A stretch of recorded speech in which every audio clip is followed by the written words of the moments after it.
All right, what's up, everyone? Welcome to the Fit to Fat to Fit Experience podcast. I'm your host, Drew Manning. And I'm your co-host, Lynn Manning. Thank you guys for tuning in to our podcast today. We have another great episode with the most quoted man alive. Now, that's pretty...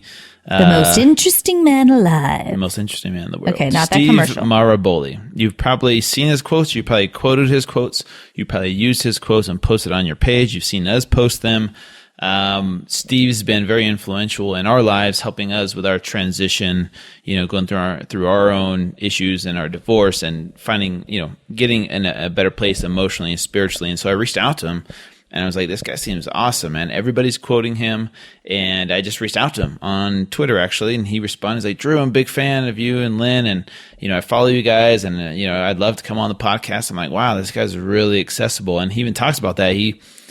His phone number, his personal cell phone number is on his website, you guys. That's pretty cool. That is insane. He is such a inspiring, amazing, down-to-earth person.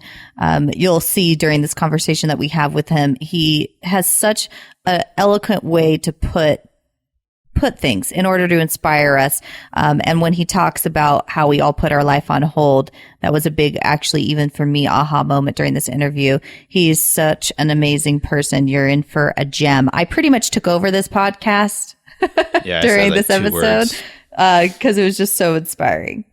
Yeah, but that's the thing is he dropped some knowledge bombs. We kind of let him go off and just preach pretty much. Like he's so full of motivation, inspiration, but stuff that really resonates even with us. I know most of this stuff is for, people that are trying to lose weight or they're trying to transform their lives, but we're in the same boat, you guys. And so a lot of the stuff that he says is for us personally, but I think a lot of you guys will resonate with a lot of the stuff he says. We talk about The Walking Dead and he has a great analogy for that and so many other great analogies that he brings up. Very, very great speaker, full of a lot of wisdom. And I think you guys will really love his story. So, hang tight. We're going to jump into the episode in just a second. But first, our show sponsors. Super excited about this company, you guys, everlywell.com. You've heard me talk about it before, but basically all your in-home medical testing can be done conveniently in your own house. You don't have to go to the doctor's office. You don't have to make appointments. You don't have to wait around in doctor's offices. No drawing blood, anything like that. Basically, it's a prick of the finger. They send you the kit.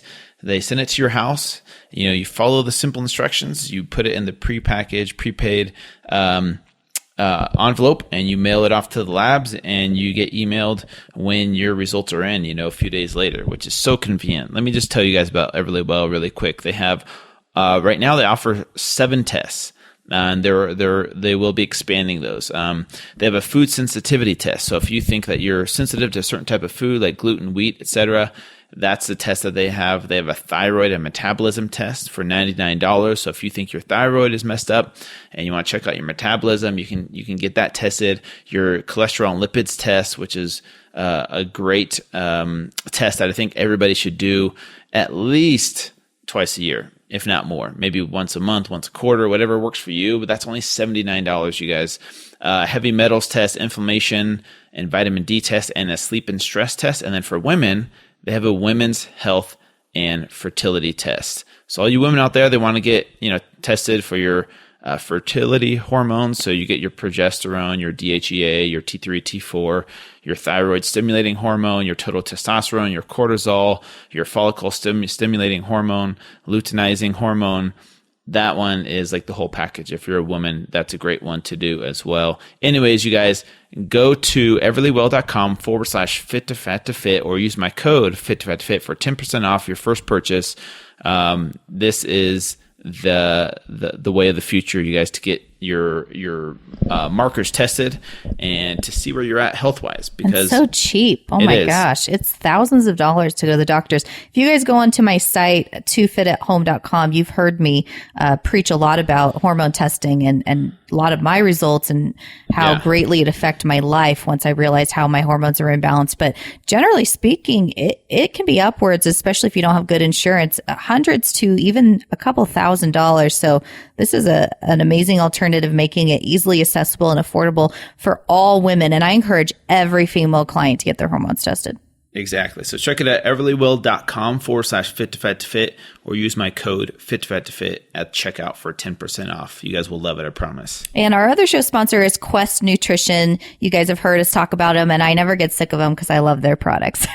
So questnutrition.com, you can look them in the show notes. As you guys know, they are my favorite protein bar. They have so many delicious flavors. I actually tried a new one that just came out, but I don't know if I'm allowed to announce it yet because I don't know if it's come out. Well, by the time this airs, I think it should really? be. Well, I better be on the safe side. Just know there's a new flavor coming out. I think it's perfect for breakfast. My daughters love it. But for me, the big important thing is of course, we want to preach just eating healthy foods. And a lot of times when we're on the go, there's, only options are fast food. And what I like about Quest Nutrition is their protein bars are packed with protein. They're high in fiber, and they're low in sugar. And so they're a great go-to snack, especially if you're on the go. So I like to keep some in my car and in my purse so that I avoid the fast food trap. So check them out, questnutrition.com. Yep. Thank you guys. Thank you to our show sponsors who make this podcast possible. But for now, let's go hang out with Steve Maraboli.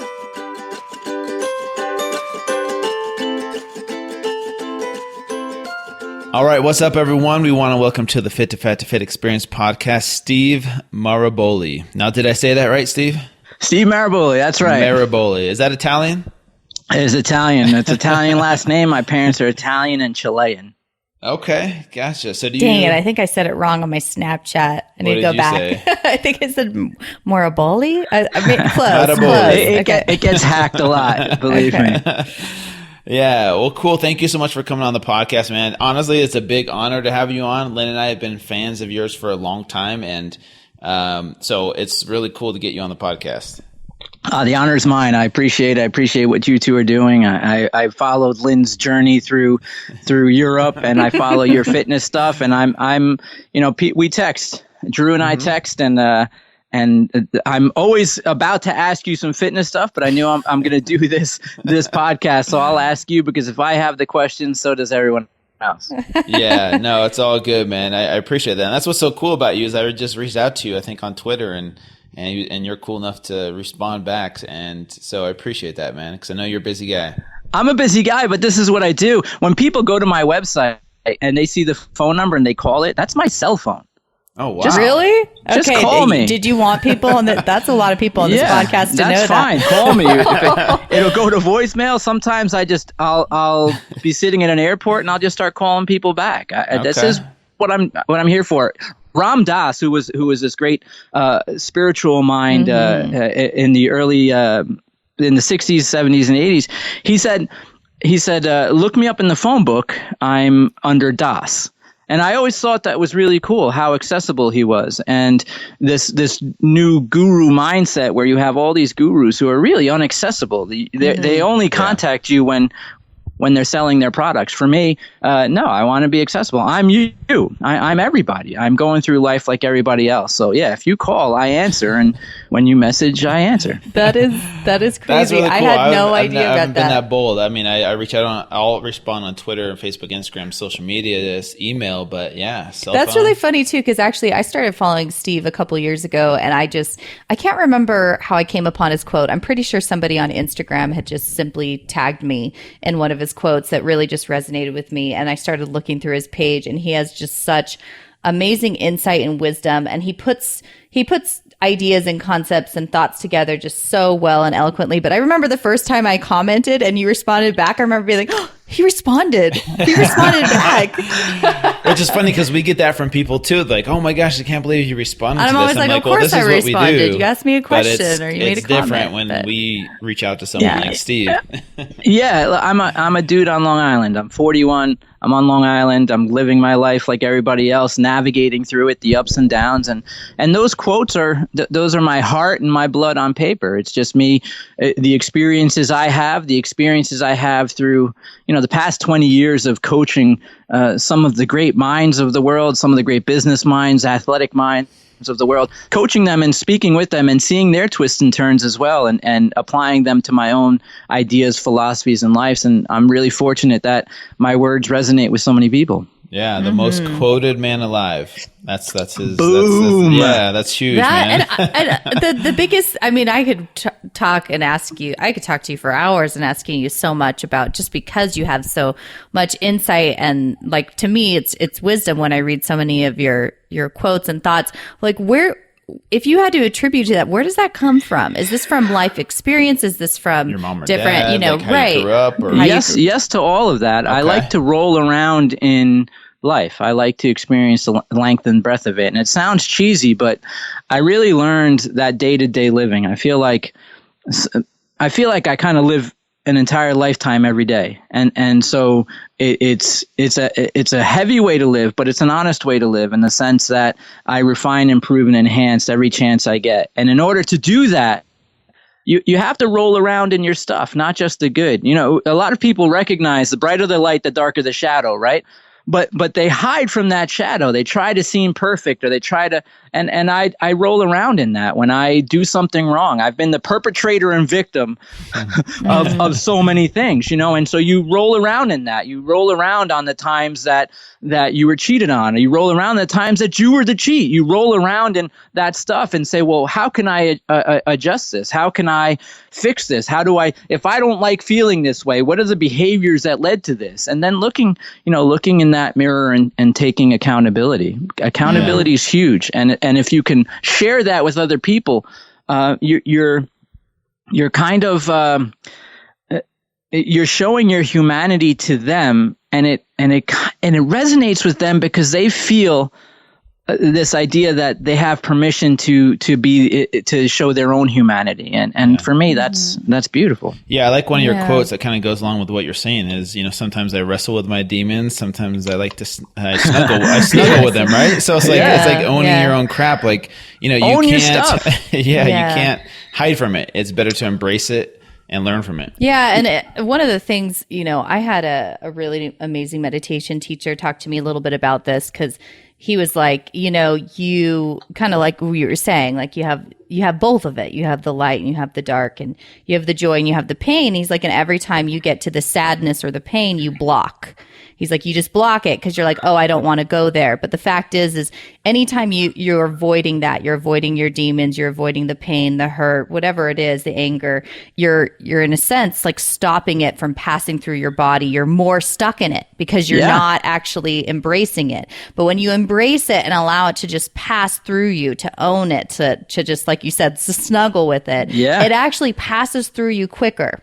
When you run from it, you chain yourself to it. Right, exactly. And so that's a really beautiful concept that you share with people, and that I've learned over the past couple of years that has really helped me to kind of move forward through. All of us struggle with certain things, our stories and walls. And if you really want to move past it, you have to move through it. Life isn't always in like life, enlightenment, wisdom. These things aren't always so poetic. Sometimes it's a big fat kick in the ass, and that's just the way it is. Sometimes it's my big brother. So I have an older brother, and so my mom got sick, and she was in the hospital for a year before she passed away. She got sick, and I stayed in the hospital with her for most of that time. And I don't know if you know about hospital food, but they have healthy options. I chose the broccoli cheese soup, which was so good. And they gave it like with this loaf of garlic bread, because this is New York, right? So it was so good. And after the year of eating that, when it came time for Mom's funeral, my clothing apparently shrunk in my closet. And so I put on this shirt, and the shirt was like crying. This shirt was in trouble as I tried to button it. And so I asked my older brother something I've never asked anyone before and never asked since, but I asked him in this moment of insecurity. I said, hey, dude, does this shirt make me look fat? and being the big brother that he is, he said, nah, dude. The way you eat makes you look fat. Whoa. And I thought, that's brilliant. I'm going to come back to that later. That's brilliant. And taking that accountability and that wisdom that comes from that, sometimes it isn't so poetic. Sometimes it's just literally that truthful kick in the face. Like, wow, how does life change when I own it, as opposed to not only avoiding it, but then doing what most people do, which is ninja point at everyone else. That's so brilliant. That's funny, man. Yeah, sometimes we need that, and sometimes people choose to be offended by that and have, Yeah, I'd say the biggest difference is people's the intention behind where people come from, because the fact is the people that tell me something really honest and direct from the space of love, like my close friends and family, I take it from the space of love. The people that are on the internet spewing hate or judgment, I know that they're in their own shit, and I don't take it offensively, because I'm like, the fact is whether it's good or bad, what people say about me online has more to say, it has to do with them than me. When people are like, you're amazing, you're inspiring, I'm like, I'm just a mirror. Whatever you're seeing in me is just a mirror reflection of the great qualities in you. And same for when people are bashing other people. What people see in each other is really just a mirror. It's the reflection of what they need to work on or what they see in themselves. So you can't really take the good or the bad. You just got to realize it's just someone else's perception, right? Yeah, I mean, that's the truth. And it's all going to how it affects you is actually an indication, a status bar of how you see yourself. You want to know if your self-perception is healthy or not. What matters is how you respond and reflect on what other people say about you. Yeah. I've learned that. Yeah, I've learned that in many ways personally. Several years ago, depending on what somebody said, it would sway me. I'd be like, oh, they love me, yay. Or, oh, they hate me, I'm so sad. And now I really realize, I work on striving to be the best person that I can be, and I work on myself. And regardless of what people see or what they say, doesn't make any difference. And so, yeah. Yeah. And the internet could have you in fetal position if you look at some oh my gosh, of that stuff. And so you have to learn that. And at the same time, you could also start thinking that you're this guru. And that's just, on both sides, you have to really be careful and keep a healthy state of mind. And that's why I think that kind of mindset where you just, okay, let me take this day, let me be good at what I'm good at, let me refine, improve, and let me get better at what I'm not as good at. But stay focused on positive things and keep that healthy, not only self-image, but a healthy lifestyle. In other words, staying aligned with what's good for me and keeping away from what's bad for me, keeping away from what and who is bad for me, and maintaining that. You'll be surprised at how much your life will change just like that. Yeah. You have so much, obviously great insight about, wrestling, self-love and working on yourself and relationships. Of course, I love all your relationship quotes. If you had to pick a few books that have really inspired you, that you have felt are life-changing, obviously your book is amazing, your quotes are amazing, but books outside of yours, what ones have influenced you the most to be where you're at? I think quote books in general. That's why I model my books after quote books. My books aren't books you read from cover to cover. If you do, you'll be so bored. It's not that. I call them bathroom readers.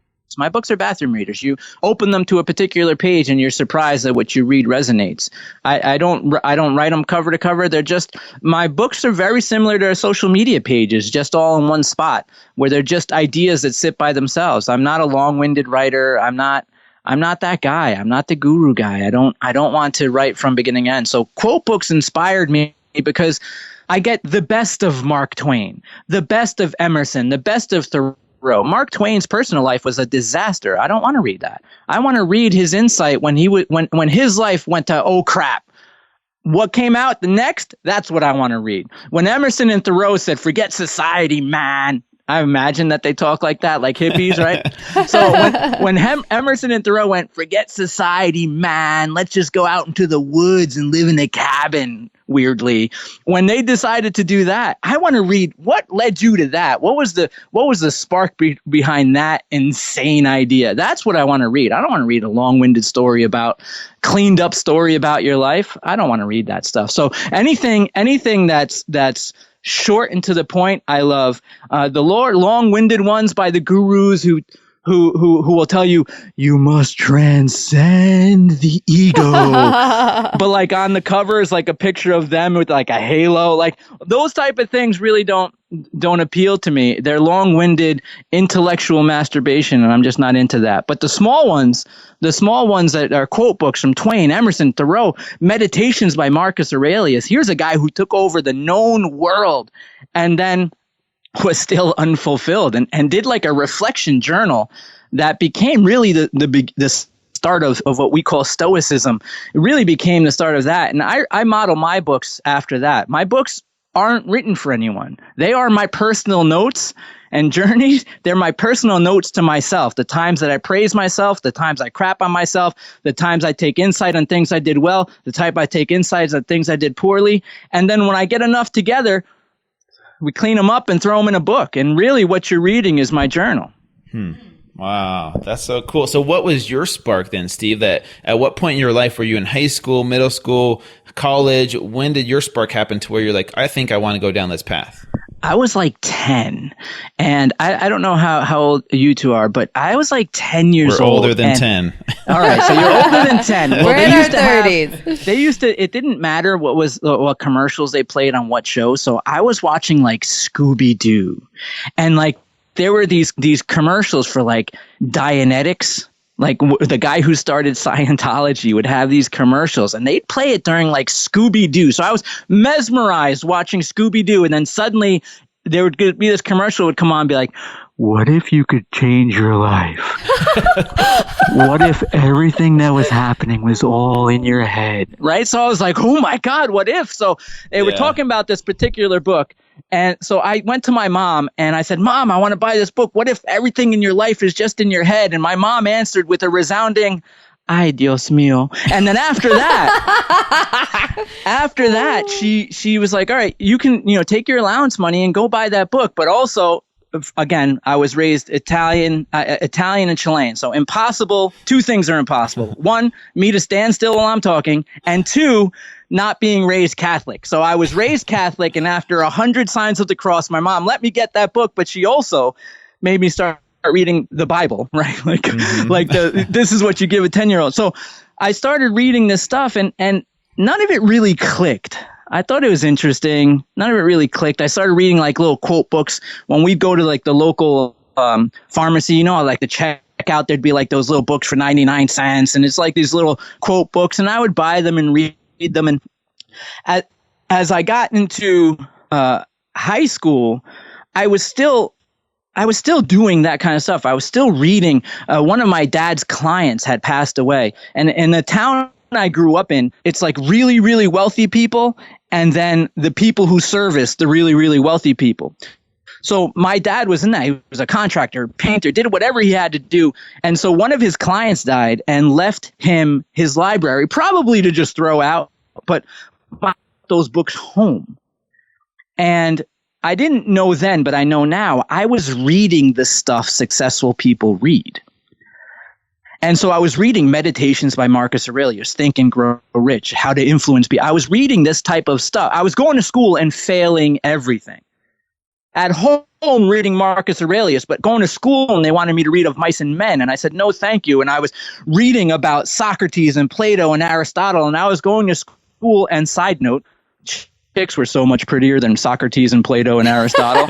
So that was kind of distracting as well. And I really didn't do well in school. I think I failed lunch. I didn't do well in school. But interesting. You get this idea that this enlightenment and wisdom is going to hit you like a hoo, right? But it doesn't do that. Now, when I barely graduated high school, I signed up for the military. I served in the Air Force. I was military police for 4 years.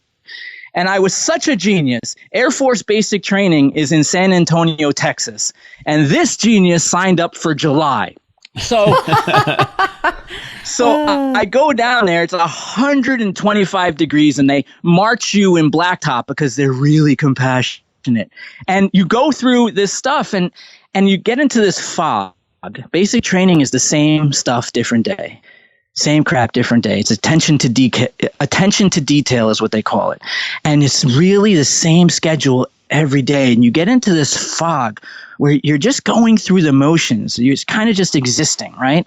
And on one particular occasion, we were all getting something wrong. Again, it's foggy, it's hot, you're dressed up like a tree, they're marching you in blacktop.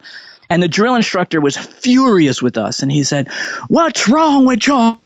Get in formation." So we get in formation. There's 60 dudes on the blacktop in San Antonio, Texas, in formation, locked up straight and strong. And he's pacing back and forth. And he said, "What's wrong with y'all? I know. Say pop. Pop. Say pop again." So here we had all these dudes going pop, pop, pop. Do you know what that is? That's the sound of your head coming out of your ass. and that was my moment. That was my because at that moment I was 18 years old and I said, yes, same crap, different day is a lie. I don't have to be great for 6 weeks of basic training. I just have to kick today's ass. I just have to do amazing right now. I have to, when they say do 20 push-ups, I got to do the best 20 push-ups I can do and move on to the next thing. Let that die, then move on to the next thing. And it really kicked in all the stuff that I had been reading, all of this mindset stuff that I had reading kicked in. And I finished, a kid who barely graduated high school, I finished basic training as an honor graduate and an expert marksman in a rifle. I'm from Long Island. First time I ever held a rifle. And I was an expert marksman. I went on to police academy. Again, honor graduate, expert marksman. And I had 4 years in which I got more medals in 4 years than most people get in an entire career. And all by following this idea every day, make every day count, every day, every day, every day. And I think that was the moment that really kicked in. That say pop moment really kicked in. And now I really dedicate my life to giving other people those moments, those ideas of transcending that idea of existing into living and happening to life instead of letting life happen to you. That's so cool. And that's what happens is people will read one of your quotes and it pops. It's that spark. And then people resonate to that. And because it has to do with their own life experience. And then they share it with everybody. And I know that's what's happened to me personally is I'll read one of your quotes. I'm like, oh my gosh, this dude's lived my life. This guy knows me. Like, how did he know this? I don't make it about me. I make it about us. And that's why if the longer the quote, the more diluted it is. The longer the quote, the more you're making it about yourself than you are about everyone else. And so I try to, I write something down and then I minimize it. I refine it and prove it like I do in my life. I make it simple. How can this apply to everyone? Because everyone's going through this. Maybe they're not standing in San Antonio, Texas.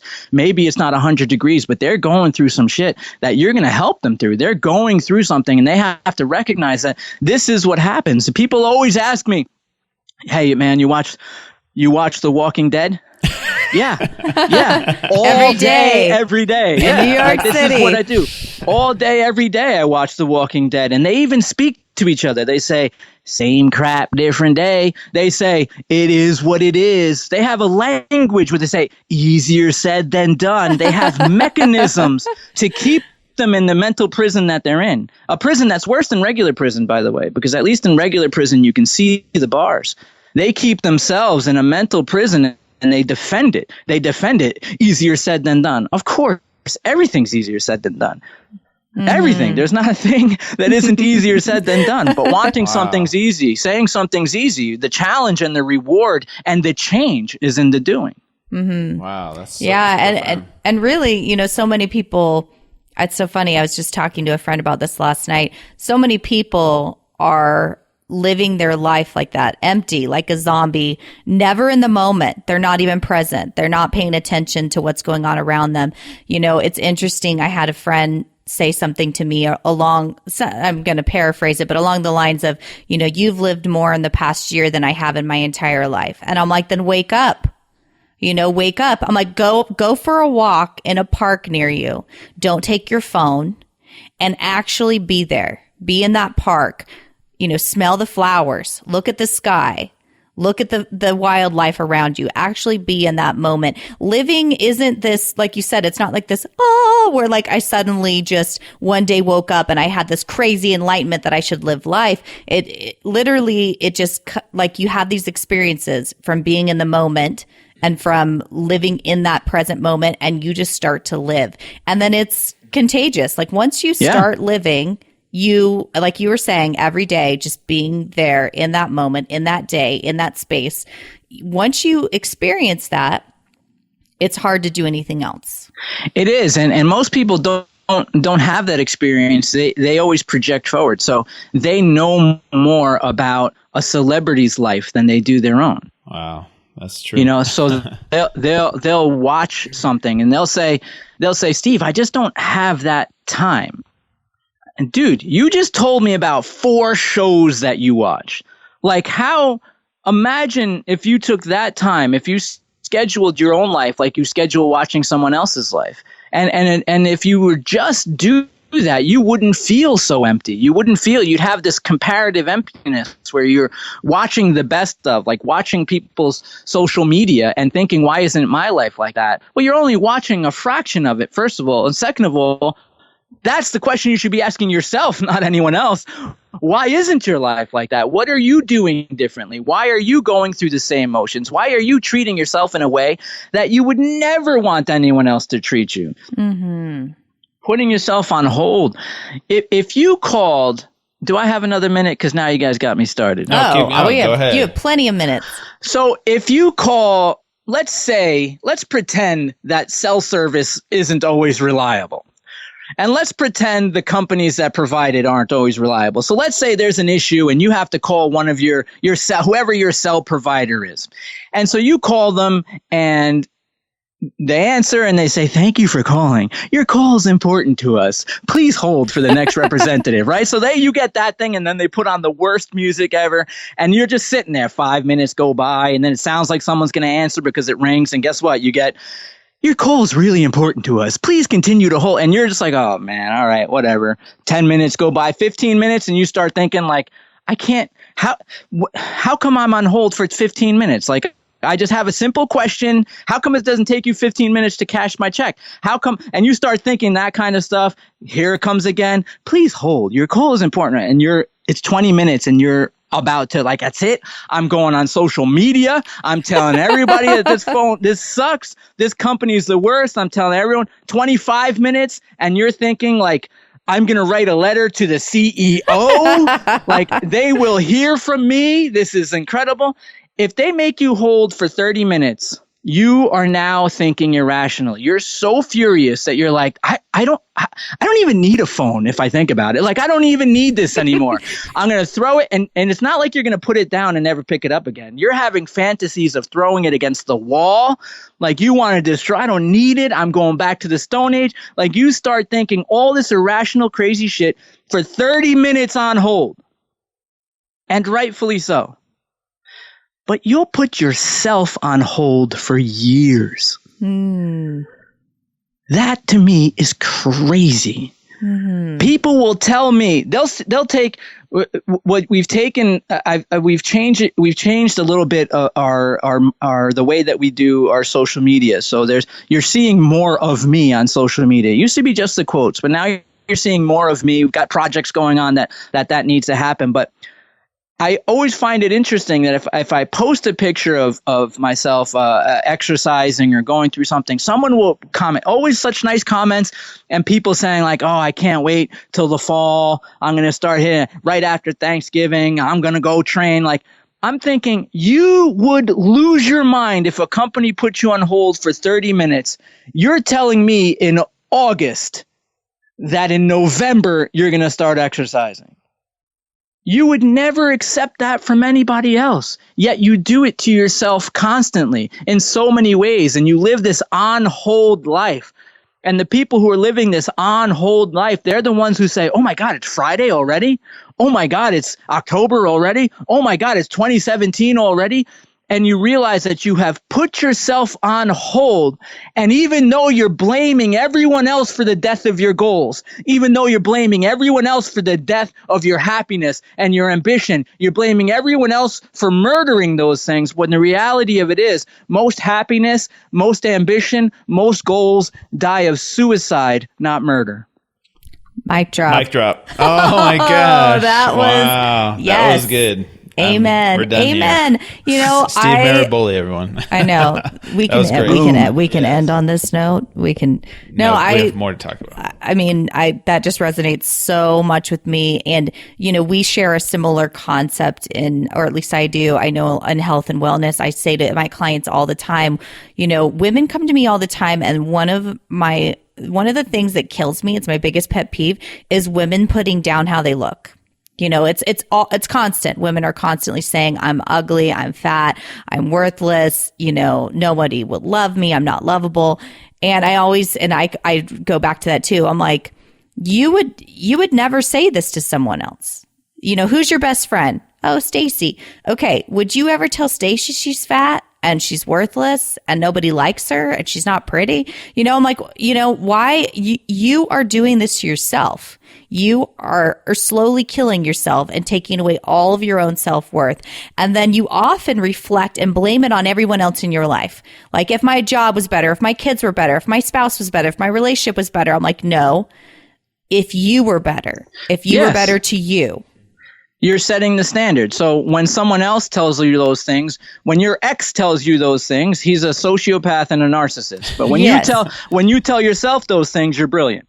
And that's just not the way that works. And you're teaching people how to treat you. You're setting that standard. So here you are saying every New Year's resolution you break.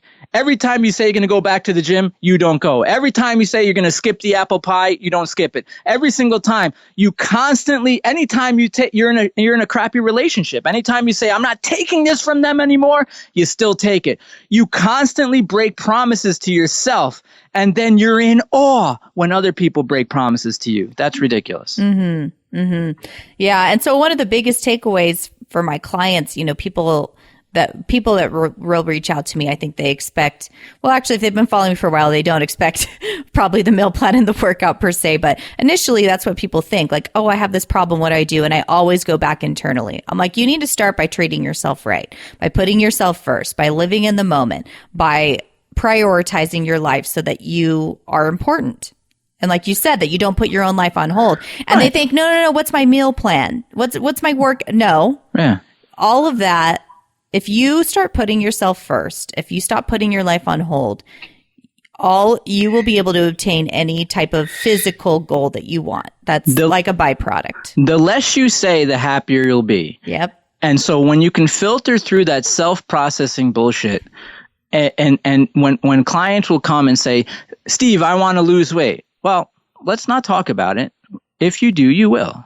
Mm-hmm. There's nothing to discuss here. You're not going to sell me on the nonsense you sell yourself. If you want to, you will. If you want to better yourself, you will. Let's go through the process. You'll show me. Don't tell me. Show me. I don't want to hear. I'm listening to nonsense all day long. Just regurgitated lies that people tell themselves all day long. Just stop. I got my own shit. Let's see. If you want to, you will. When you want to, you do. When I don't set out. When I signed this deal to, I'm really fortunate that a major motion picture company wanted to do a documentary about me. So when they contacted me and said, yeah, okay, so we're gonna film in August, and this was it was in one of the winter months. I said, all right, that's great. I saw it. I was happy, excited, and I was also about 35 pounds heavier than I wanted to be. And so I didn't make an announcement saying, I shall now lose weight. No, nothing at all. My announcement will be the action itself. Mm-hmm. And if you spent the day with me, especially those initial days in which I was starving and envisioning diving into a pool of Cheez-Its, those side note, why are Cheez-Its so freaking good? But anyway, but yeah, and so taking that action. So the most powerful thing you can tell your clients is shut up. The most powerful thing you could tell them is when you're talking to me, listen, because what you're doing is replaying the lies you tell yourself. The difference is I'm not listening. If you want to do this, let's do this. Here's the map. Here's the goal. Something you would tell your kids, right? I want to do better in school. Well, when you do, you will. Stop telling me this. I want to clean my room. You don't have to tell me that. When I walk in and your room's clean, I'll know you wanted to clean your room. And so we know these things structurally. when it's outside of us, but we have been conditioned on the inside for numerous reasons, whether it's a theistic mindset that we tend to have, we're hope-filled creatures, or the fact that for as long as media has been around, we're being marketed to by a bunch of well-wishing gurus that are teaching us things that simply aren't true. And so those type of things have conditioned us to a mindset of language instead of a mindset of action. And the best thing you can do for your clients is get them back into a purposeful action as opposed to the poetry of language. And here's the cool thing I like, Steve, is that we all know with your quotes, you talk the talk, right? You talk the talk, these amazing quotes that resonate with people and it motivates them. What about for yourself? Because now you're walking the walk, you're losing the weight, you stopped eating the Cheez-Its, you're filming your thing right now. What helps to motivate you to walk the walk? Do your own quotes help you sometimes, or do you like? Oh, of course. I'm always talking to myself. I'm never talking to anyone else. So I'm my books, my quotes, my podcasts, whatever it is, you're hearing a conversation with myself, and life always gives you the opportunity to practice what you preach. And so I wasn't preaching fitness and then gaining weight. I had just gained weight because I travel the world, and everywhere I'm invited to, they want to impress me with their great restaurants, and food is amazing. I have such a great relationship with food. Food has never called me names. Food has never left me on a always date. There for you. Like, food has never made me sleep on the couch. Like, I have a great relationship with food. So, but as soon as I switch and I say, okay, well, this is where I need to be for this movie, then there's no, although I'm envisioning a pool of Cheez-Its, I know enough about the brain and behavior that I know that that's just the sign of a healthy brain. It's never a problem. It's never got me on the ropes where I'm going to disrespect myself enough to fall into that. Yeah. I did for a long time, but not anymore. At this point, I love myself enough to be what I love myself enough to want. Yeah, that's awesome. So tell us a little bit about your fitness journey. How did you do it? What, did you get a trainer? You started doing MMA? I saw that, but I was always doing MMA. I stopped eating 3 slices of pizza every time I walked into the pizza place. So I stopped with the cheeseburgers and the endless beer and scotch. So I just made the adjustments. It's math. Everything's math and science. So it's not a mystery. I just have to deal with that. And your brain's habitual. So an unhealthy brain is going to request unhealthy things. And so you just navigate through that. The honesty of knowing that for all the accolades it gets, sometimes follow your heart is really bad advice.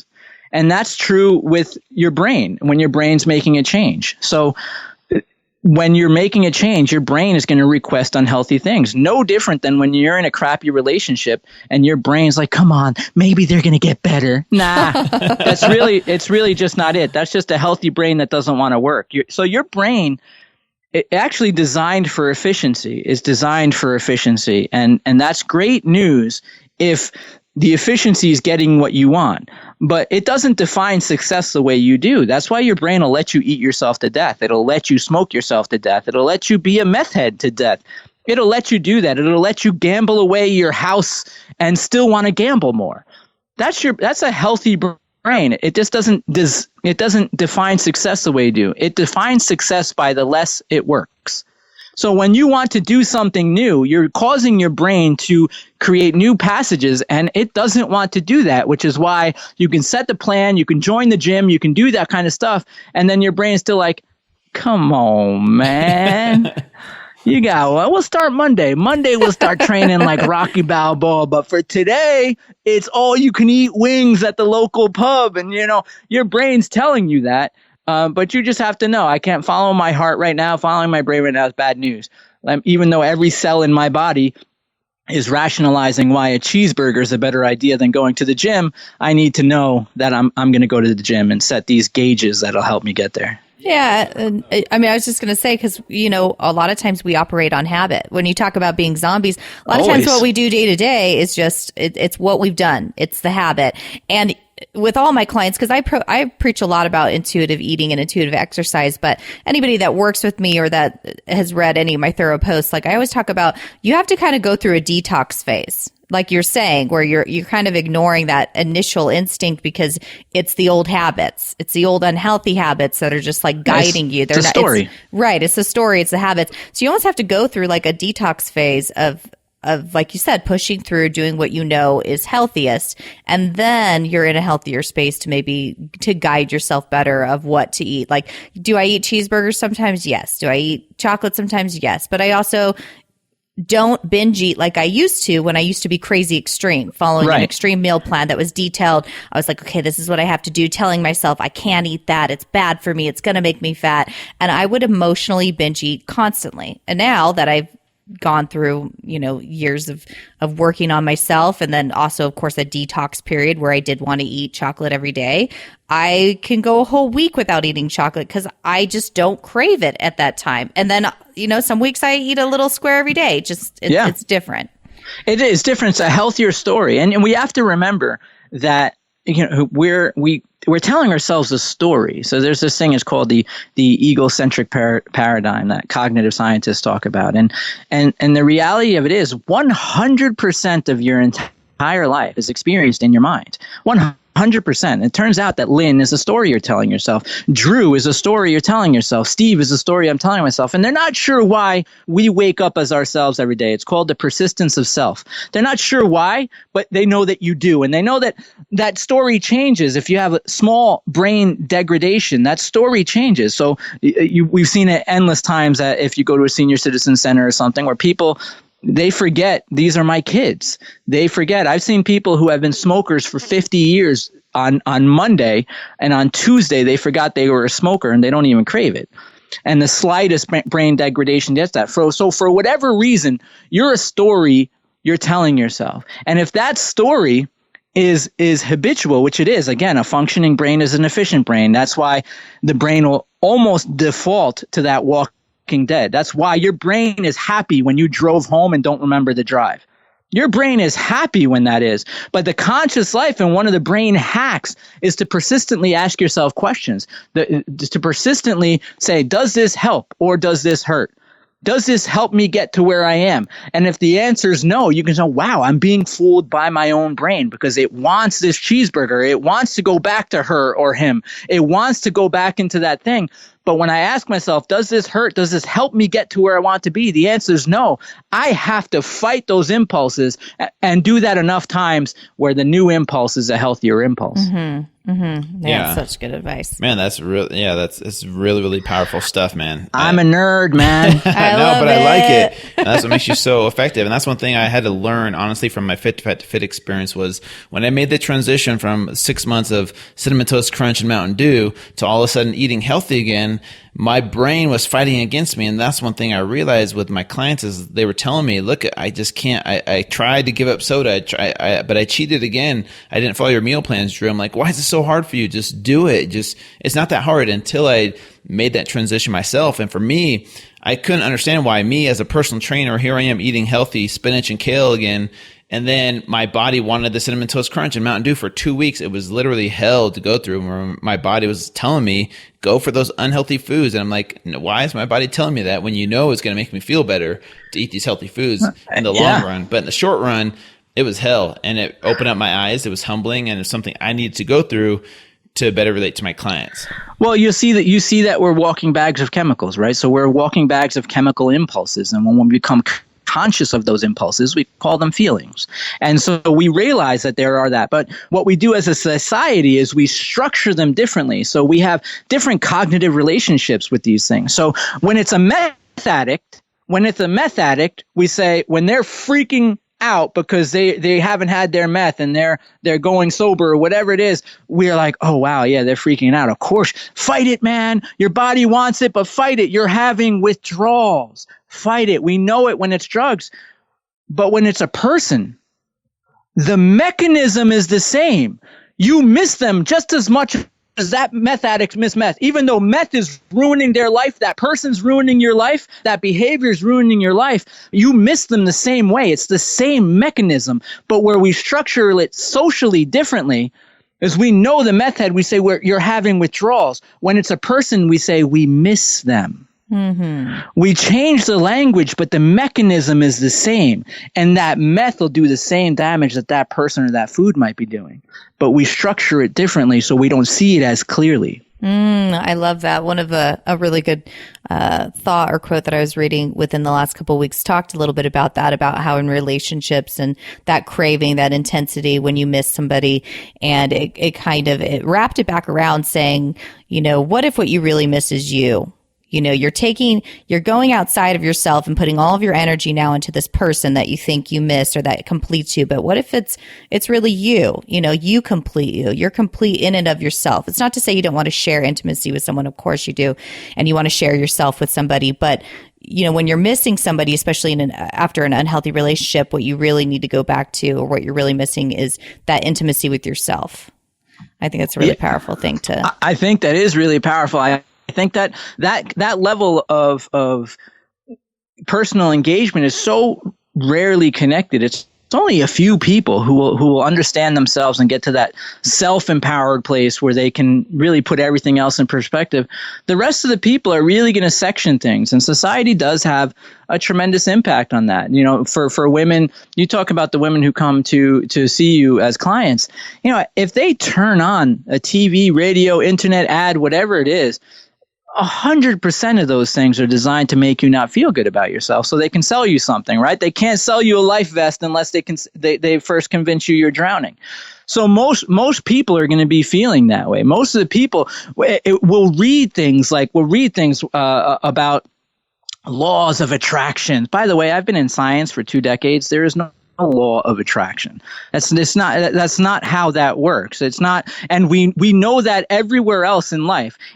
If you came home, Einstein said nothing happens until something moves.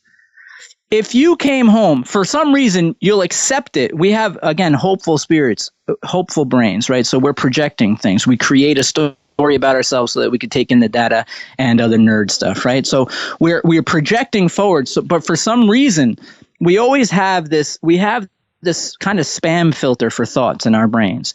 But for some reason, when thoughts are presented as something theistic or religious or spiritual in context, it bypasses the spam filter, even though we wouldn't accept that thought anywhere else in life.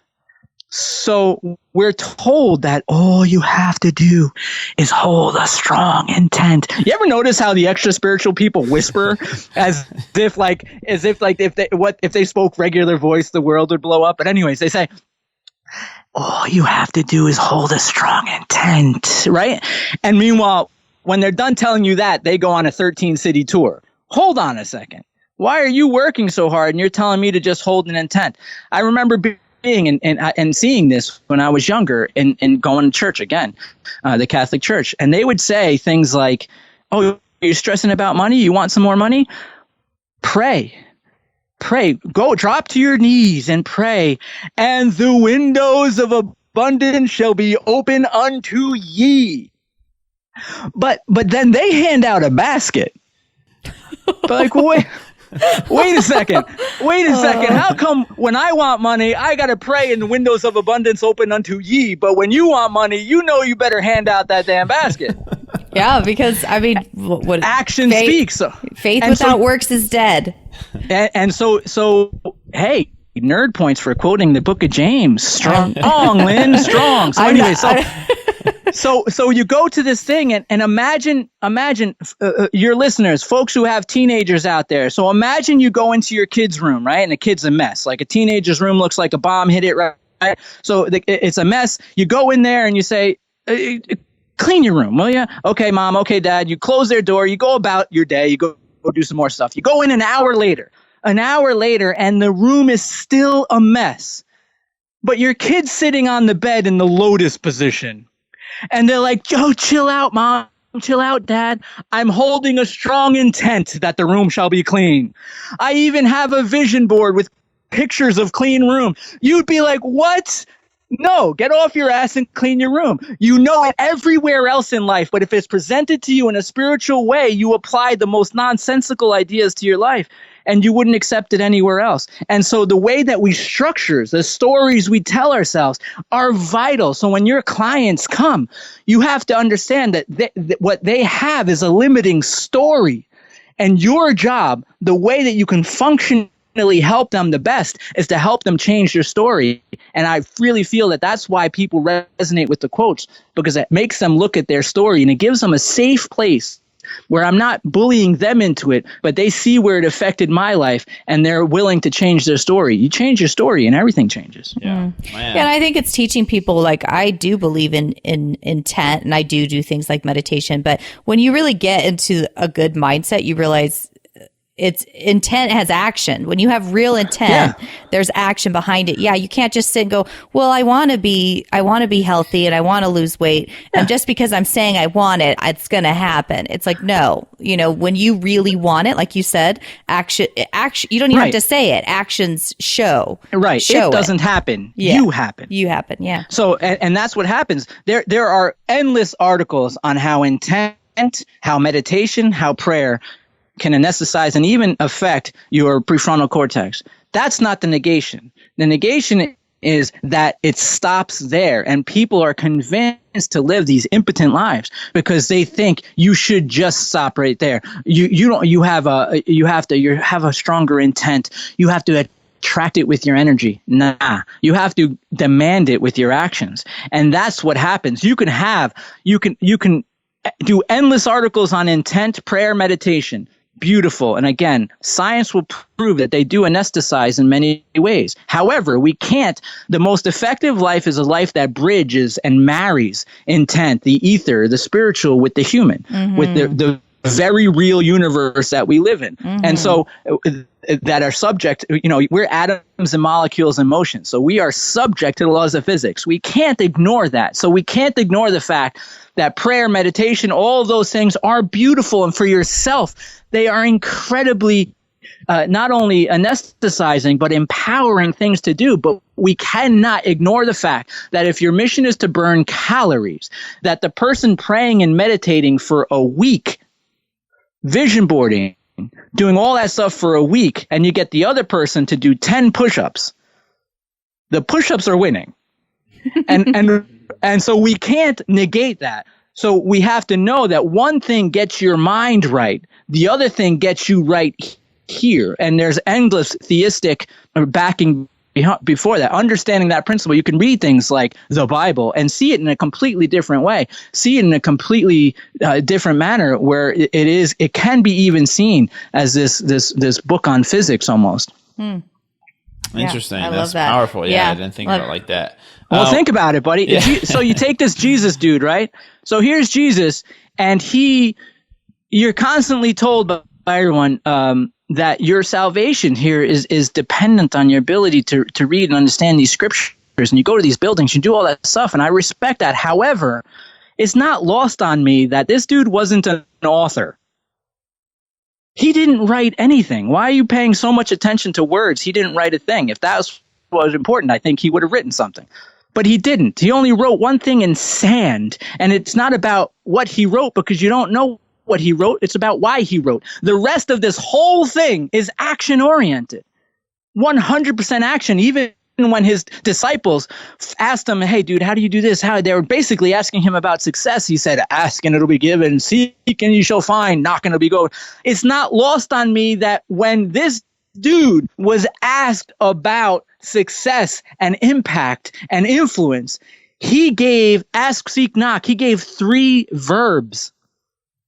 It's not lost on me. So you have to, if you apply that in your life, take action in your life, you watch it. It comes alive with splendor, and you realize what you can actually get accomplished in a 24-hour period. Yeah. Wow. Man, we're going to have to do another episode with Steve when his documentary comes out and share with people how they can watch it, because we could talk to you for hours, Steve. But one of my biggest takeaways from the show and listening, and of course, we're going to have you tell everybody where they can find you and find your book and things like that, but is just is just that, about action. Like if you take one thing away from this podcast, I want it to be what we talked about of how don't put yourself on hold.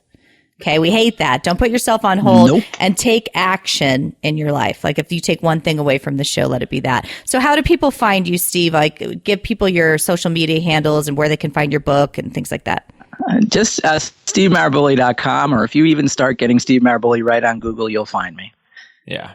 Awesome. You'll find them. And you can find him on Instagram, I'm Facebook, everywhere. If you everywhere. can't find me, you got an issue. Yeah. And there's a good chance anybody you're following on social media is quoting Steve all the time. So. Yeah. But remember, in all of that, remember, folks, that I'm a dude in Long Island, and I'm doing it just like you are. And on my social media, you're not going to see all the times I got hit in the face. You're not going to see all the times that I got rejected. You're not going to see that, because that's not what social media is. But it is what life is. It is what my life is. And so know that you're not alone when it comes to that. It's not about winning or losing. It's about recognizing that that's life. It's got the ups and downs. Stay strong. Nothing that's affected you has killed you. You're still alive. As stubborn and strong as you are, you have a history of victory. Get up, wipe yourself off, show up, and kick this day's ass. Mm-hmm. Love it, man. Amen. Thank you so much, Steve. Appreciate that. We'll have to, when you come out here to Logan, well, if you have a few minutes, we'll have to meet up with you and get a workout in. Count me in, sir. And we'll get a cheeseburger. slash Definitely count me in for that. I want. Thank you so much, Drew Drew and Lynn. Thank you for what you do, and thank you for helping me get the word out there. Yeah, no worries, thanks so man. much. We'll definitely have you on again. So thanks so much. So Steve Maraboli, everyone, we appreciate you coming on, man. We'll have you on again.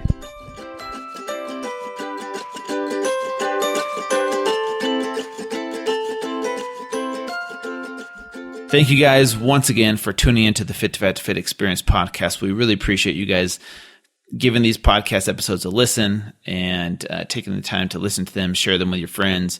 Please do us the enormous favor of going to iTunes, subscribing to our podcast so that you're updated when a new episode is released each week. Every Tuesday, a new episode will be released, you guys.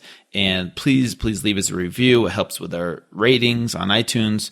We definitely want to stay up there and stay relevant so that we can continue to bring you guys awesome sponsors and awesome guests on this podcast. We hope you enjoyed today's episode with Steve.